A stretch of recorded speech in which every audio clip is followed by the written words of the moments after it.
Good morning student. बेटे आज का हमारा जो टॉपिक है वो पूरी तरह से हमारी बैंकिंग एंट्री से रिलेटेड है कि जब हम बैंक में पैसे जमा कराते हैं तो क्या होता है, निकालेंगे तो क्या होगा, उन सबसे रिलेटेड बेटे जितनी भी मैक्सिमम एंट्रीज हैं वो मैंने सारी कवर की हैं। तो देखो बेटे आप सबको पता है हमारा जो बैंक है वो कौन सा अकाउंट है स्टूडेंट, आर्टिफिशियल पर्सनल अकाउंट, यानी कि एक तरह से बैंक यहाँ पर क्या है स्टूडेंट, पर्सनल अकाउंट।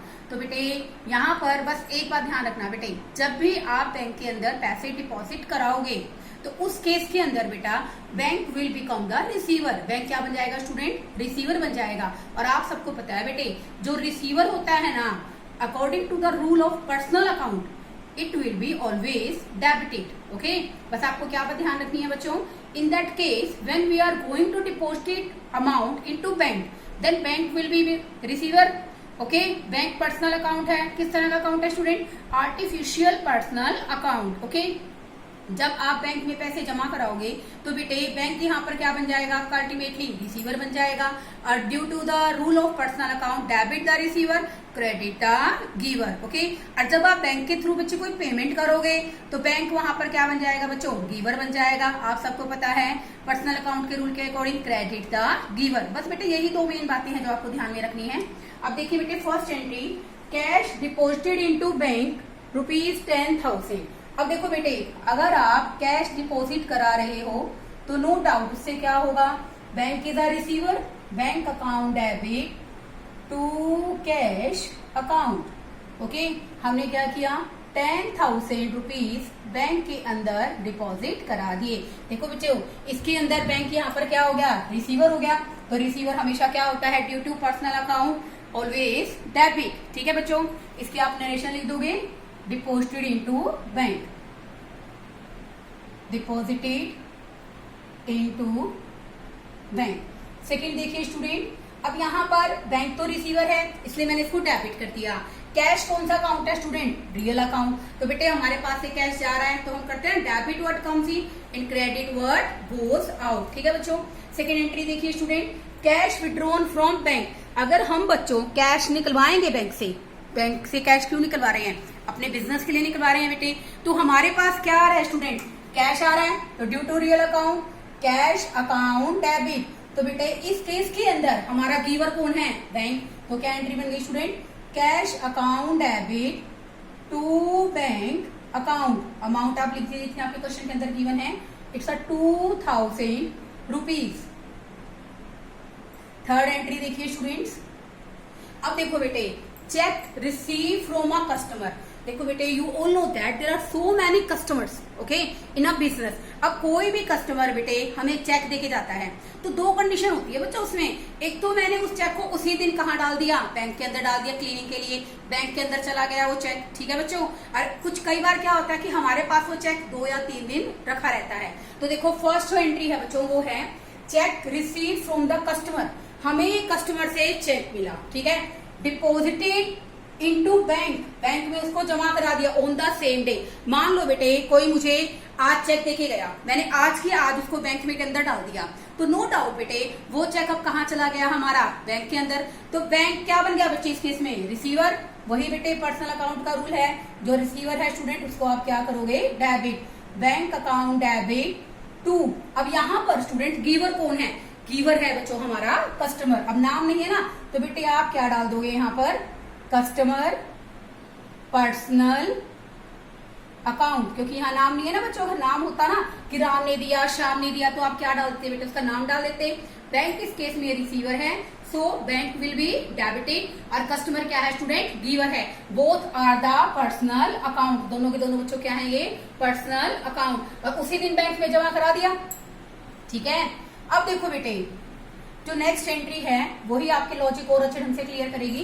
देखिए बच्चों चेक रिसीव फ्रॉम बैंक, हमें बेसिकली क्या हुआ, कस्टमर से चेक मिला, आर नॉट डिपॉजिटेड। और हमने बेटा जैसे मान लो मैंने कहा ना कि मुझे आज कोई चेक मिला, अगर मैं बैंक में जमा करा देती हूँ तो बच्चों बैंक बन जाता है रिसीवर। क्या बन जाता है स्टूडेंट, रिसीवर। लेकिन अगर बच्चे मैं जब तक कोई भी चेक बच्चे बैंक में जमा नहीं कराऊंगी तो उस केस के अंदर वो चेक मेरे पास किस फॉर्म में रहेगा, कैश के फॉर्म में। तो बेटे मैंने जमा नहीं कराया ना तो ये बेटा हमारे बिजनेस के अंदर आ गया कैश।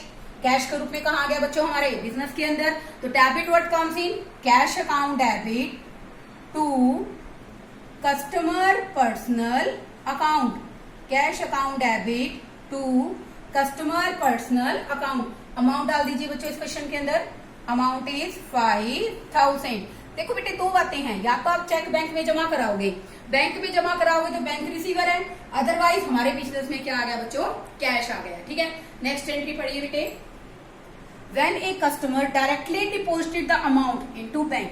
अब कस्टमर ने डायरेक्ट क्या कर दिया बेटे, पैसे जमा करा दिया, तो भी क्या एंट्री बनेगी बेटे। इस केस के अंदर बैंक तो क्या हो गया स्टूडेंट, रिसीवर, तो क्या एंट्री बनेगी, bank account debit to customer personal account, bank account debit to customer personal account. वही बन गया बच्चों, बैंक इस केस में दोनों ही क्या है बच्चों, पर्सनल अकाउंट है, बैंक रिसीवर है और कस्टमर यहाँ पर क्या है बच्चों, गिवर।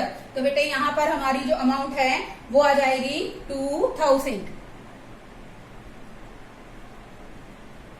आगे देखिए स्टूडेंट, सिक्स्थ एंट्री हमारी, when a cheque is previously deposited. अब यही चेक है बच्चों, बैंक में जमा हो गया, ठीक है, यही चेक हमारा कस्टमर ने बैंक में जमा करा दिया। तो उस केस के अंदर बच्चों एक नई टर्म है शायद आप लोगों के लिए, आई डोंट नो मैंने डिस्कस किया है नहीं किया, डिसओनर। डिसओनर क्या होता है बच्चों, डिसओनर को हम अपनी आम भाषा में बोलते हैं अनादरण। यानी कि आपने बैंक में चेक जमा कराया, कस्टमर ने आपको चेक दिया, आपने उसको बैंक के अंदर डिपॉजिट करा दिया, तो बेटे बहुत सारे रीजन होते हैं, so many reasons the bank dishonour the cheque. Bank उस चेक को एक्सेप्ट नहीं करता है। क्यों नहीं करता, या तो बेसिकली उसकी डेट निकल गई है, चेक कटा फटा हुआ है, चेक पर अमाउंट सही ढंग से मेंशन नहीं है, जो सिग्नेचर उसके पास है वो मैच नहीं हो रही। There are so many reasons for that the bank dishonour the cheque. Dishonour होता है बच्चों अनादरण कर देना, यानी कि चेक को अस्वीकृत कर देना कि मैं नहीं लूंगा ये चेक। तो उस केस के अंदर बेटे जैसे कस्टमर ने बैंक के अंदर आपके चेक जमा कराया, ठीक है बच्चों, तो अब इस केस में क्या होगा बेटे कि बेसिकली वैसे तो बैंक रिसीवर है, बैंक स्टूडेंट यहाँ पर क्या है बच्चों, रिसीवर है, और कस्टमर पर्सनल बच्चों रिसीवर, और कस्टमर यहाँ पर क्या है बच्चों, गिवर।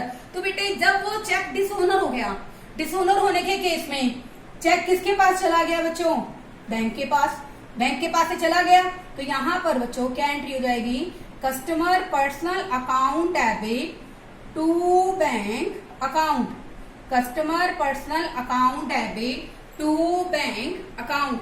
देखो बेटे जो जमा कराया था वो चेक भी कितने का था बच्चों, 2000 का, और जो डिसओनर हो गया बच्चों वो चेक भी क्वेश्चन में कितने का है, 2000 का। एक बार मैं आपको दोबारा से बताती हूँ बच्चों, देखो अगर एक कस्टमर डायरेक्टली बैंक में पैसे डिपॉजिट कराता है तो bank is a receiver, customer is a giver. तो आपने क्या किया, bank account debit to customer personal account. Okay, अब दूसरा केस क्या है student, when a cheque previously deposited, हमने पहले जमा कराया but dishonoured by the bank, but bank ने उसको क्या कर दिया स्टूडेंट, डिसओनर कर दिया।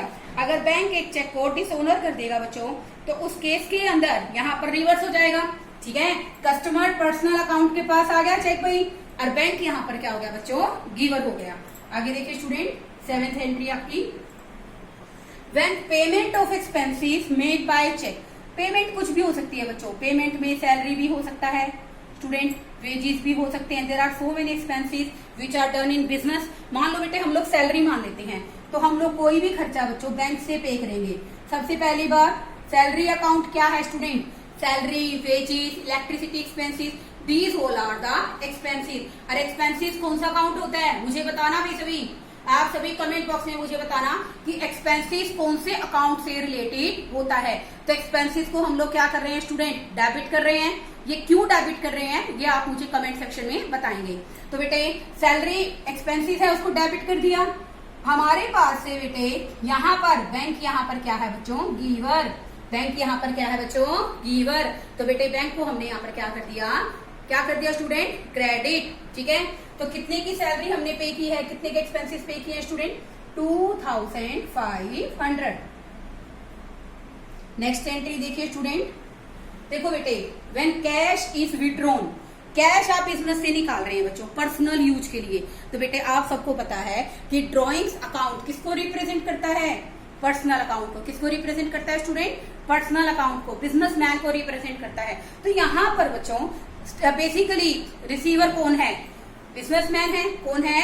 बिजनेसमैन। तो बिजनेसमैन बेटे जब भी पैसे निकालता है तो हम एक स्पेसिफिक टर्म यूज करते हैं, this is drawings account debit to bank account. इस केस के अंदर स्टूडेंट बैंक यहाँ पर क्या हो गया बच्चों? गिवर। क्या हो गया? गिवर। एज ए बिजनेसमैन इस क्वेश्चन में क्या है बच्चों? रिसीवर। और बैंक यहाँ पर स्टूडेंट क्या है? गिवर। 500 रुपए इसने निकाले हैं बच्चों अपने पर्सनल यूज के लिए। नेक्स्ट एंट्री देखिए बच्चों। अब देखो बेटे, when interest is charge by the bank. देखो बेटे, एक तो होता है चार्ज करना और एक होता है अलाउ करना। They are different things. कैसे? अब देखो बेटे, आप अगर बैंक से पैसे ले लेते हो, उधार ले लेते हो, आप बैंक से कोई लोन रेज कर लेते हो बच्चे, तो बैंक आपसे इंटरेस्ट चार्ज करेगा। क्या चार्ज करेगा? इंटरेस्ट चार्ज करेगा। तो बेटे जब बैंक आपसे इंटरेस्ट चार्ज करेगा तो ऐसा कोई तरीका नहीं है कि आप बैंक के अंदर गए, बैंक ने बोला कि हाँ भाई मुझे कैश वापस दो, ऐसा कुछ नहीं होगा बच्चों। कैश के रूप में आप चार्जेस को पे नहीं करोगे। बैंक अल्टीमेटली क्या करेगा? आपके बैंक अकाउंट से चार्जेस की अमाउंट क्या कर देगा? डेबिट कर देगा, रिड्यूस कर देगा। तो बेटे जो हमारे बेसिकली बैंक ने हमसे क्या चार्ज किया है? इंटरेस्ट चार्ज किया है। तो बेटे ये इंटरेस्ट हमारे लिए क्या है स्टूडेंट? एक्सपेंसिव। क्या है? एक्सपेंसिव। और एक होता है स्टूडेंट इंटरेस्ट अलाउ। जो इंटरेस्ट चार्ज होता है ना बच्चों, वो तो होता है स्टूडेंट्स लोन पर। किस पर होता है? लोन्स पर। हमने बैंक से क्या लिया है? कोई लोन लिया है, तो बैंक हमसे इंटरेस्ट चार्ज करता है। और वो हमें इंटरेस्ट कब अलाउ करता है? जब हम लोग स्टूडेंट क्या कराते हैं? डिपॉजिट। क्या कराते हैं बच्चों? डिपॉजिट। हमने बैंक के अंदर पैसा डिपॉजिट कराया है, तो उस केस के अंदर बच्चों क्या करेगा? ये इसको डेबिट करेगा। जब इंटरेस्ट चार्ज करोगे बेटे, तो इंटरेस्ट हमारे लिए स्टूडेंट क्या है यहाँ पर? Expensive. Interest account debit to bank account. Bank credit क्यों किया है student? Because at that time bank यहाँ पर क्या है? गिवर है। और इंटरेस्ट हमारे लिए क्या है स्टूडेंट? एक्सपेंसिव। ये है बच्चों जो इंटरेस्ट की अमाउंट है स्टूडेंट, इट्स 5000। आगे देखिए बच्चों, 10th एंट्री के अंदर वही बच्चों इंटरेस्ट अलाउ कर रहे हो। जब आप बेटे बैंक के अंदर आपने बैंक के अंदर पैसे डिपॉजिट करा रखे हैं बिजनेसमैन ने, उस पर इंटरेस्ट क्या कर रहे हो? अलाउ कर रहे हो। तो नो डाउट बेटे ये इंटरेस्ट बैंक के कस्टमर के लिए क्या है बच्चों? इनकम। कस्टमर के लिए बच्चे क्या है? ये इनकम है। तो उस केस के अंदर बच्चे क्या एंट्री बनेगी? Bank account debit to interest received. To interest received. Interest receive को बेटे हमने यहाँ पर क्या किया है? क्रेडिट किया है। क्योंकि बेटे जब हमें बैंक इंटरेस्ट अलाउ करेगा तो उस केस के अंदर बच्चों जो हमारा इंटरेस्ट है वो हमारे लिए क्या बन जाएगा बच्चों? इनकम बन जाएगा। वो भी अल्टीमेटली बैंक के पास जमा होगा। तो बैंक बच्चों यहाँ पर क्या हो गया? रिसीवर। क्या हो गया स्टूडेंट्स? रिसीवर। जैसे बेटे आप बैंक से लोन लेते हैं तो बैंक क्या करता है? डायरेक्टली खुद ही आपके बैंक का बैलेंस रिड्यूस कर देता है। ठीक है। और जब बैंक आपको क्या करेगा? बेसिकली आपको इंटरेस्ट प्रोवाइड करेगा, तो इंटरेस्ट आपके लिए इनकम है। ठीक है। और बैंक इस केस में क्या बन गया student? Receiver. Then the next entry, when bank charges for the services. आपको पता है बेटे there are so many services which are provided by the bank. E banking हो गया बच्चों, ठीक है ना, ई पेमेंट कर रहे हैं आजकल हम लोग ई बैंकिंग के थ्रू। तो बेटे जो बैंक है ना बेटे हमें बहुत सारी तरह की फैसिलिटीज प्रोवाइड करता है बहुत मिनिमम चार्जेस पे। जैसे बेटे हमारे इंपॉर्टेंट डॉक्यूमेंट्स के लिए, हमारे ऑर्नामेंट्स के लिए बैंक हमें लॉकर फैसिलिटी भी प्रोवाइड करता है। तो उसके लिए बेटे एक नॉमिनल सा चार्ज पर ईयर बैंक हमसे लेता है, तो उसको बच्चे हम लोग क्या कहते हैं? Bank charges. तो बेटे कस्टमर के लिए वो सब क्या है स्टूडेंट? एक तरह से एक्सपेंस है। Bank charges account debit to bank account. Bank charges account debit to bank account. अब देखो बेटे पहले इसकी अमाउंट हम डाल देते हैं। इसकी अमाउंट है बच्चों क्वेश्चन के अंदर 2000 की, और ये आ गया स्टूडेंट्स 2500। ओके, कमेंट सेक्शन में मुझे बताइए what do you mean by dishonour of a cheque. There are so many questions which I have asked in this video. First question मैंने आपसे ये पूछा, why salary is debited and which account shown the salary will be debited. कौन सा account कहता है कि salary को डेबिट करना चाहिए। दूसरा क्वेश्चन मेरा ये है कि what do you mean by dishonour of a bank. Give one reason, give at least one reason why the bank dishonour the cheque. Okay बेटे ये बैंक से रिलेटेड क्वेश्चन है आपके। बेटे आपकी बुक के अंदर बेसिकली इसका एक पर्टिकुलर क्वेश्चन ही गिवन है। और एक बात और बच्चों, देखो बेटे, अगर हम पैसे जमा कराते हैं तो हम ओपन करते हैं बच्चों सेविंग अकाउंट। कौन सा अकाउंट ओपन करते हैं बच्चों? Saving account. लेकिन बेटे जब बिजनेसमैन बेसिकली पैसे जमा कराता है तो बेटे वो होता है current account, because he has to deal daily routine transactions. तो बेटे वो सेविंग अकाउंट ओपन नहीं कराता। वो कौन सा अकाउंट? क्योंकि बेटे करंट अकाउंट एक ऐसा अकाउंट है जहां पर बिजनेसमैन जितनी बार चाहे पैसे विड्रॉल कर सकता है और जितनी बार चाहे पैसे जमा करा सकता है। तो करंट अकाउंट कौन खोलता है? बिजनेसमैन। और जो आम आदमी है, जो लोकल, जो basically local in the sense की जो रूटीन में बेसिकली जमा नहीं करा रहे, एक बार सेविंग जमा करा दी, पर मंथ जमा कराते हैं, तो बेटे वो कौन सा अकाउंट खोलते हैं? Savings account. आई थिंक आपको ये टॉपिक बहुत बेहतरीन तरीके से समझ में आया होगा। जिसको बच्चों कोई भी डाउट रह जाए तो आप क्वेश्चन किया कीजिए कमेंट सेक्शन में। और बेटे बहुत अच्छे तरीके से मैं आपको कोशिश कर रही हूँ कि आपको बेसिकली जो ऑनलाइन समझाया जा रहा है वो ऑफलाइन से भी बहुत बेटर तरीके से समझ में आए। ठीक है ना बेटे? एफर्ट्स वही हैं, सिर्फ एक पर्सनल इंटरेक्शन नहीं होता बच्चों आपसे, इतनी ही वो रह जाती है कि पर्सनल इंटरेक्शन नहीं हो रहा बट एफर्ट्स तो सेम है बच्चों। तो बेटे आप क्वेश्चन कीजिए, कोई क्वेरी रह जाती है आप कमेंट सेक्शन में डालिए कि मैम ये बात कैसे है, हमें समझ में नहीं आई है। बेटे इससे रिलेटेड एक क्वेश्चन बनता है, मैं आपको क्वेश्चन नंबर बता देती हूँ। Approximate question number 13 that's relate to this account. Okay, उसमें तो हो सकता है बच्चों इतनी एंट्रीज आए भी नहीं जितनी मैंने आपको डिस्कस कर दी है। तो बेटे बिल्कुल वाइड लेवल पर आपको एंट्री डिस्कस की गई है। आई होप बच्चों आपको ये वीडियो बहुत अच्छे ढंग से समझ में आएगा। Thank you students.